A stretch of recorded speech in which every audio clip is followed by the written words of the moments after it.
Les dones que havien acompanyat Jesús des de Galilea, el diumenge, molt de matí, anaren al sepulcre portant els perfums que havien preparat.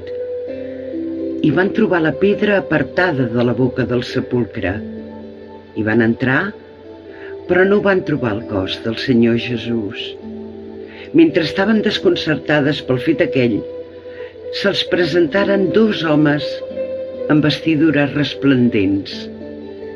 Elles, esporuguides, abaixaven la cara a terra i ells els digueren: Per què busqueu entre els morts el qui és viu? No és aquí, ha ressuscitat. Recordeu-vos de com us parlava quan encara era a Galilea i us deia: és necessari que el Fill de l'Home sigui posat a les mans dels homes pecadors i sigui crucificat i que ressusciti el tercer dia. Llavors es van recordar de les seves paraules.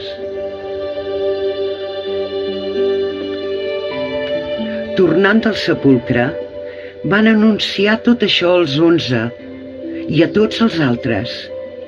Eren Maria Magdalena, Joana i Maria, la mare de Jaume. També les altres que les havien acompanyades deien les mateixes coses als apòstols. Però ells, aquest relat, els va semblar fantasia i no se les creien.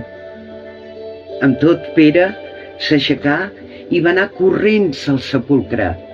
Es va ajupir i veia només les mortalles i se'n tornà cap a casa desconcertat pel que havia passat.